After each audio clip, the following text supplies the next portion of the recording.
And we want to interrupt the interview right now as we continue to follow breaking news out of Staten Island. New York Mayor Bill de Blasio was at Richmond University Hospital, where a member of the NYPD was taken after being shot this morning. The man accused of shooting her died at another nearby hospital. The mayor and other city officials are now addressing the shocking incident right now. Let's go ahead and listen in. A police officer. That was her life's goal. And she has applied herself with all her heart to this work, protecting others. And it's quite clear when you see all the facts today of how devoted she is to her work and how extraordinary her story is. Her family here, a family that believes in her, supported her every step of the way. And again, thank God she's going to be okay. I want to thank everyone at Richmond University Medical Center for their extraordinary work to take care of our officer, for all they do. I want to thank the elected officials, DA Mike McMahon, Borough President Jimmy Otto, and Councilmember Debbie Rose for being here in support of our officer and the NYPD. And I want everyone to know one more thing. This involved our officer and a group of officers addressing a case of domestic violence. A woman who felt her life was in danger, who reached out to the NYPD for help, and the NYPD did everything to protect this woman.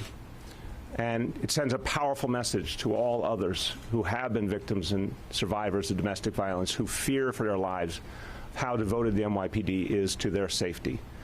The perpetrator, and I won't go into detail about his record, but clearly in this case, this was someone who had caused real harm and had left a woman very, very afraid for her life.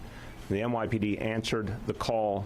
These officers went to do what they knew to do to protect this woman and the whole community. And they did it in a way that should make us very proud. Their work, the work of our officers, always involves danger. And we have to honor them and support them. And God bless them for what they do for this city. Commissioner? All right, thank you, Mr. Mayor. Good morning. A few hours ago, police officers from the 120th Precinct responded to a call for help. It's the type of call NYPD cops respond to thousands of times a year. But today, we're reminded once again that no call is routine. It was a vivid example that the dangers the NYPD police officers face each day and every day, keeping our city safe. I'm joined here by Mayor de Blasio, PBA President Pat Lynch, the DA Mike McMahon, Borough President Jimmy Otto, Councilmember Debbie Rosen, Dr. Daniel Messina, President and CEO of Richmond University Medical Center, Dr. Pietro Carpenito, Executive Vice President for Administration and Chairman of Anesthesia, NYPD Supervising Chief Surgeon Eli Kleiman, First Deputy Commissioner Ben Tucker, Chief of Department Terry Monahan, Chief of Patrol Rodney Harrison, Chief Detectives Dermot Shea, and Staten Island Borough Commander Ken Corey. First, I want to thank the skilled and dedicated staff here at Richmond University Medical Center for the high level of professional care they always provide. Did a great job today, and each and every time we come here, they do a great job. I just want to thank them also for their hospitality. I know this, whenever we have a police officer shot, it's a big strain on the hospitals we go to, but I want to thank Richmond University for welcoming us here today. I want to remind everybody that the information that I'm about to share is preliminary and subject to change as the investigation unfolds. At approximately 8:19 this morning, a woman called police to report that she was the victim of a past domestic assault. Two officers from the 120 precinct responded to Park Hill Lane, where they met the woman outside. They put her in the police car to conduct a search for the suspect in the immediate area. During this search, the woman pointed out her alleged assailant, who was walking outside. The officers quickly dropped the victim off about a block away for her safety and returned to arrest the man. The officers called for backup, which brought two additional officers to the scene. All four officers then moved to arrest a man outside 20 Prince Street. The suspect immediately became combative with the officers and violently resisted their arrest. Resisted their efforts to place him under arrest. During the struggle, an NYPD taser was deployed, hitting the suspect's back. The man pulled out a gun, and the officers, showing no hesitation, grabbed his hands to direct the muzzle away from everyone. The man then fired 2 rounds. A police officer returned, fired 3 times, striking the man. In the exchange of gunfire, one female police officer was struck 1 time in the left hand. The suspect was pronounced deceased, and his gun was recovered at the scene. So I have 2 photos. I'm going to send these out to you electronically. It's a picture of the gun that was recovered. And here's a picture of the subject. I know it's hard to see, but we're going to send it to you, holding the gun. Our injured officer is here at this hospital in stable condition and is currently undergoing surgery on her hand. Moments ago, the mayor and I met with her mother, who was also here, and I did have the opportunity to speak with the officer before she underwent surgery. She was in some substantial pain, but she was doing good. The officer joined the NYPD in January 2016 and is assigned to patrol in the 120 precinct. The suspect is a 39-year-old man with a history of committing violent crimes, including domestic assault and weapons charges. He was previously convicted of a shooting here in Staten Island and served 5 years in prison. I'd like to turn it over to PBA President Pat Lynch. Pat? Thank you, Commissioner. This once again shows that any job at any time can turn dangerous for a New York City police officer.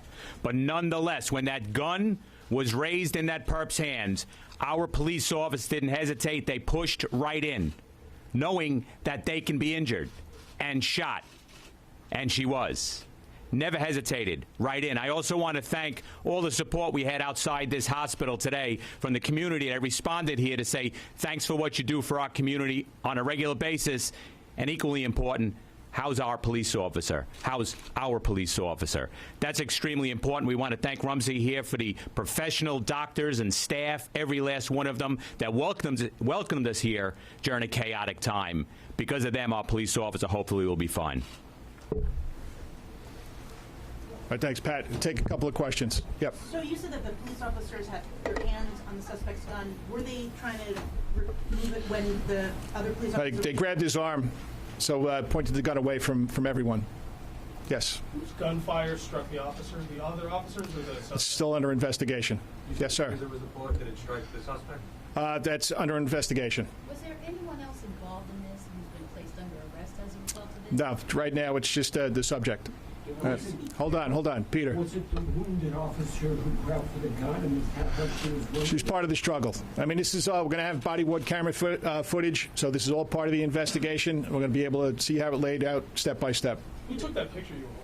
That was from it was a still from body-worn camera. To be clear, could you explain the relationship between the first woman who made the call and the suspect? Were they in a relationship? Or? It was a domestic violence complaint that was actually filed in the 120 last night, and she called this morning saying that she saw the assailant, and our sector cops responded and put her in the car and conducted a canvass, and they located her. Before they got out, they brought her safely around the corner so she wouldn't be in danger. So they lived together, or? That's still part of the investigation. And these officers, or some officers, had been there prior to what happened there today? They took the complaint report last night. I don't know if it was done at the precinct or at the location. NJ. Have you confirmed, sir, that the suspect did fire the weapon? Yeah, he fired twice. How many bullets? He did. What? How many bullets were fired? He fired twice, and it appears that we fired 3 times. And again, this is all preliminary information. Trying to give you as much as possible. All right. All right. Right here. Hold on. And then, Dean, we'll get to you. You'll be the last one. Right here. In the middle. In the middle. Right, the condition of the suspect. He's deceased. Yep. Dean. Did the mayor mention that she's an immigrant officer? Can you share with us where she's from? I know she came on the 26th. No, we're not going to do that yet, Dean. All right? That'll all come out further along into the investigation. The point was that there are 36,000 dedicated members of the service who do this job each and every day and face danger each and every day. And every time they go on a radio run, they don't know what they're going to face. And thank God she's going to be all right. Everybody, thank you very much. Thank you. Yep.